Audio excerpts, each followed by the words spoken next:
Sagittarius, kamusta kayo? Hope you're all doing well and welcome to 1111 Pinoy Tarot.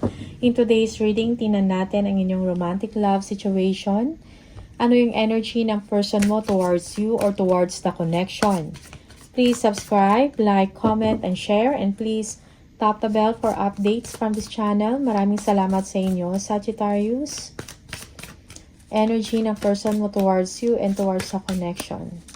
Sagittarius energy ng person mo.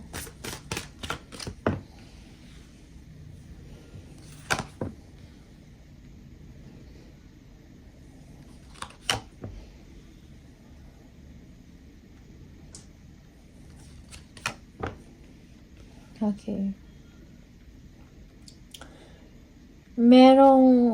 Siguro merong separation or magkalayo kayo ng person na to. Sagittarius, it may be physically, magkalayo kayong dalawa.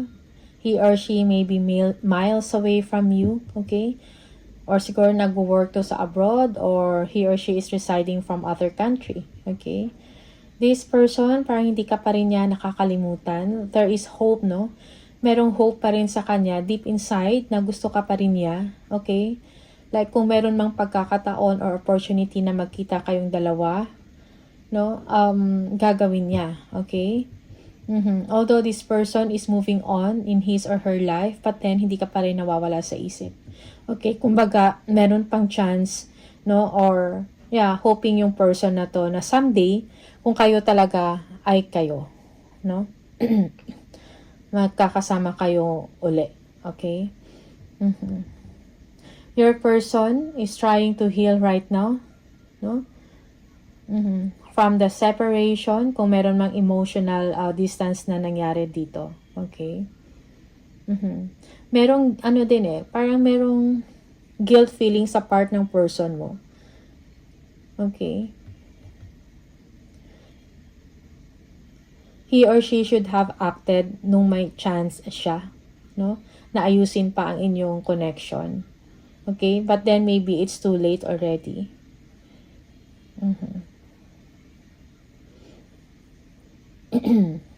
Okay, tingnan natin.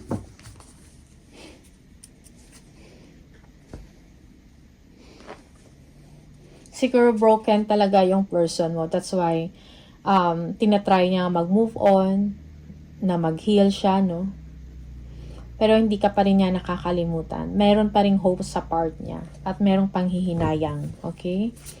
Tingnan natin. Energy ng person mo towards you. And towards the connection, Sagittarius.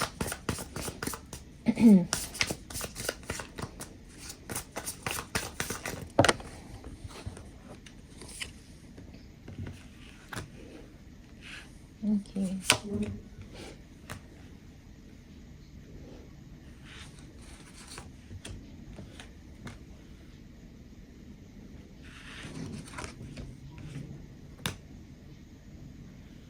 Yeah, merong realization sa part ng person mo. Okay? Siguro naalala niya yung dati, no? Yung mga pagkakataon na sana nailigtas pa niya or na-save pa niya yung connection or yung relationship. But then, yung person na to is merong, kumbaga, acknowledgement, no? Kung ano man yung wrongdoings na nagawa niya or mga pagkakamali niya, na pinagsisihan niya ito. Okay? And now this person is trying to focus, no? Focus siya sa sarili niya, sa ambisyon niya. Okay? Material things, abundance sa trabaho niya. Okay? Siguro yung tao na to is also involved in creative activities, no? Mga linya niya is about creativity. Okay? Arts, maybe he or she is an artist. You might be dealing with a Libra, Taurus, Virgo for some of you. Okay.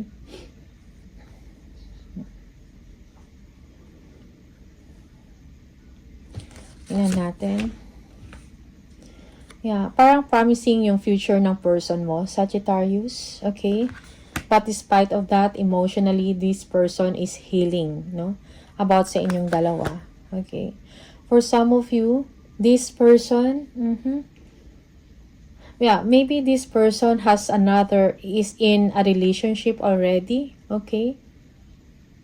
Or meron na siyang family. This is for some of you, meron na siyang family. Okay, parang nagbagong buhay na or meron talagang new chapter na sa life niya. Yeah, merong new beginning. Okay.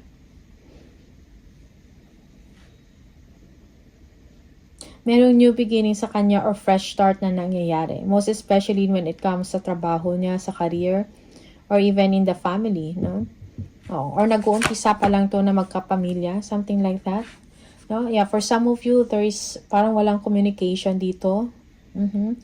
But then, kahit na wala kayong communication, this person is still thinking about you. Parang hindi kanya makakalimutan. Okay? Also, maybe this person is still looking forward to see you someday, no? Or to meet you someday. Okay? Somewhere down to the strength. Okay. For some of you, you're dealing with a Leo. Okay. Yeah, this person may be doing a lot of things. Sagittarius, siguro busy siya.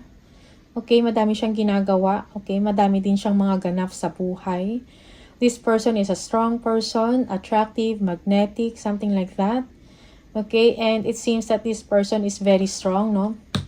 Like, kung ano yung mga challenges na meron siya sa buhay, he or she is a kind of person na hindi nawawala ng pag-asa, no? He or she keeps on fighting, no? Parang kung ano man yung mga challenges sa buhay niya, na-address niya at na-overcome niya. Okay? Also, this person is forgiving, no? Pag nakita niya yung sincerity sa part mo, na talagang ina-admit mo na may humility sa part mo, no? Sa mga mistakes, something like that. This person can easily forgive you. Okay? Kung nakita niya mayroong sincerity sa part mo and honesty. And most especially if papakita ka din ng interest, no? Or na ano na, you know, that this person is still okay for you. Something like that.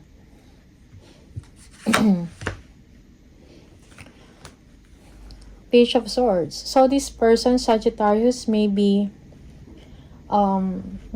siguro he or she is working online, no? Nagsustalk.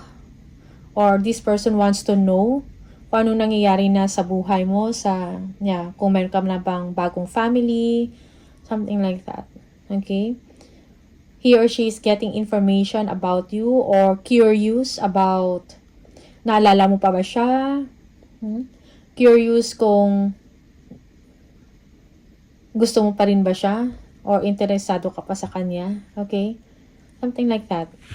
Just take what resonates for you. Minsan reverse yung role. Okay? So, this person sometimes parang nag-overthink, no? Yeah. Parang minsan nawawalan din siya ng confidence sa sarili niya. Okay? So, pero sa isip niya lang to. Feeling niya parang ang daming nagbago sa sarili niya. Okay? Parang he or she is not the person that he used to be or she used to be. Okay? Yeah. Nawawalan nga siya ng confidence, no? Yung tao na to. Okay? Parang kulang ng fun or excitement yung life, no? Kulang sa adventure, something like that. Okay?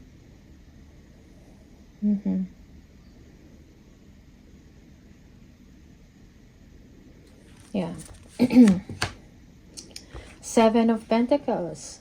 Okay? But this person, when it comes to money matters, no? Or sa status ng buhay niya, merong improvement, no? Growing, kung merong business ito, okay, lumalaki, or nag-i-improve, or nagde-develop further, okay? This person is a nurturing kind of person, no? Maalaga, maalalahanin, something like that. Six of Pentacles, okay. So, this person is maybe parang hoping na sana merong communication sa inyong dalawa. Like, parang cool kayong dalawa or merong, open communication, no? Yeah. Or siguro hoping siya na maalala mo siya, makamusta, okay? Matawagan or matext, something like that. Tingnan natin. Six of Swords. Okay, merong healing na rin sa part ng tao na to. Parang new chapter, okay? Kung meron kang new chapter, Sagittarius, this person is also, may bago ding chapter na nangyayari sa kanya, okay? Sa buhay niya.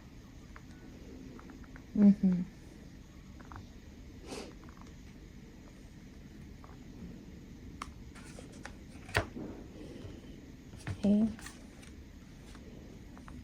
Merong expansion sa part ng tao na to, socializing, something like that, no? May malawak na network. Maganda yung status or katayuan sa buhay, okay? Yeah, Six of Wands.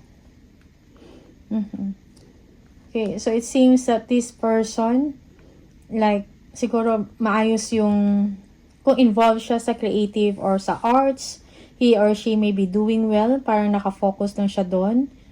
Okay? But then, when it comes sa mga adventures sa buhay, no? Like fun, maybe this person is longing for that, some excitement in his and her life, outside business or outside money. Okay? Parang kulang ng adventure.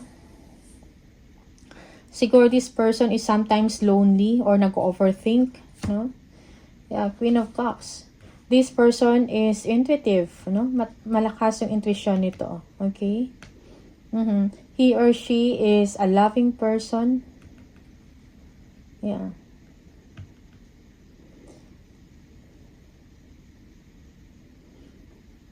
This person is also looking for, alam mo yun, yung true happiness, like, siguro this person, ito yung, aware siya na ito yung kulang sa buhay niya, yung fun.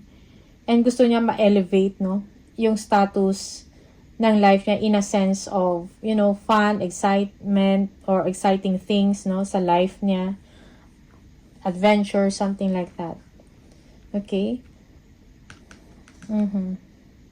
And this person, still, parang naisip ka pa rin ng tao na to.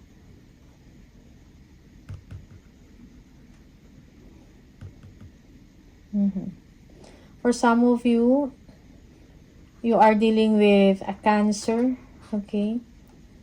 Leo, Virgo, Scorpio also, okay?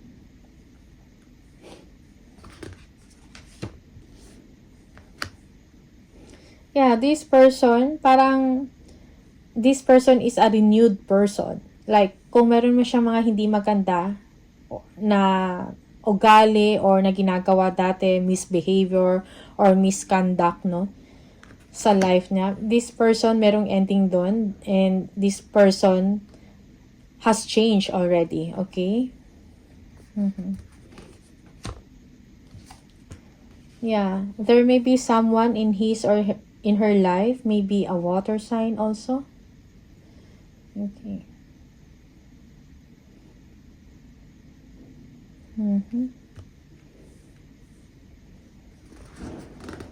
Yeah, parang nagbagong buhay yung tao na to. And the wheel. Okay. Merong good karma na din na nangyari sa tao na to because merong magandang pagbabago, merong realization sa part ng tao na to. Kung ano man yung mga wrongdoings niya, okay, parang merong acceptance sa part na yan, no? And then merong totoong pagbabago na nangyari sa kanya. Okay, like 100%, 360 degrees, no? 360 degrees na pag-ikot, no?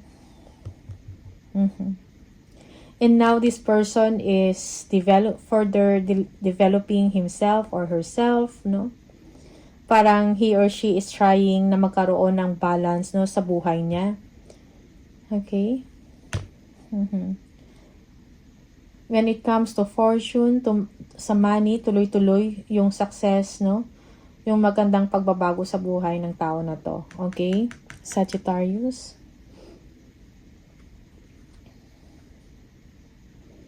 Tingnan natin. Person. Oops.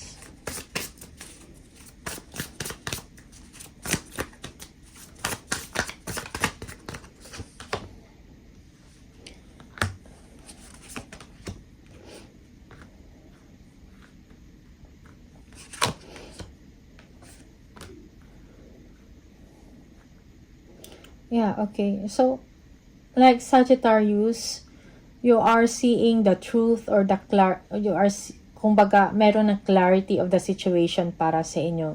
Okay? It's like, kung ano man yung meron kayo, maybe, this is your ex, no? Parang mahirap man, no? Pero hindi mo pa rin siya nakakalimutan. Okay? For some of you, you have abandonment issues. No? Parang, you left the situation with a heavy heart, but then you know that you need to move on with your life also. Mahirap, okay? Siguro energetically connected ka pa rin sa tao na to, okay? But you are seeing the truth, no? And itong truth na to is a challenge for you, okay? Although for some of you, you have a family already, merong chapter na nangyari sa inyo, okay? But then, hindi mo pa rin makalimutan yung tao na to. Parang tough love, no? Yung nangyari sa inyong dalawa. It's like, you have no choice but to let this person go. Or it's the other way around, no? Or both of you, no? Kailangan ninyo mag-let go sa isa't isa, okay? Yeah, because truth hurts for some of you. But then, kailangan mag-move on, no? Ng kanya-kanya, separately. Okay?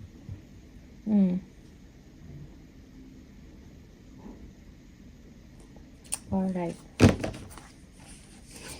And now, parang nakafocus na lang kayo sa mga successes, no? Sa mga success ninyo sa isa't isa, individually. Mga accomplishments ninyo, work, family, something like that. Okay?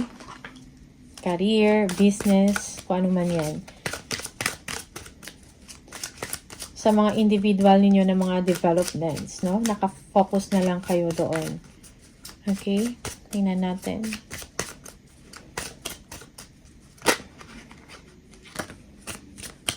I hope that you can forgive me one day. Okay? This is a message from your person, no?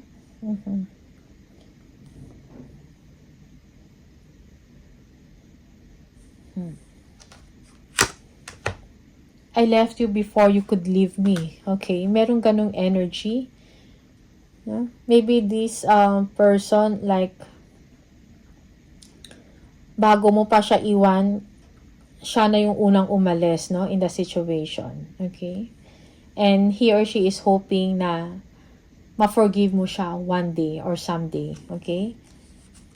Mapatawad. I know I was a distraction from your pain. Okay. For some of you, this person, maybe this person has a past na hindi rin maganda. Okay? And parang ikaw yung naging parang ikaw yung naging kadamay niya, no? Nung kayong dalawa. Okay?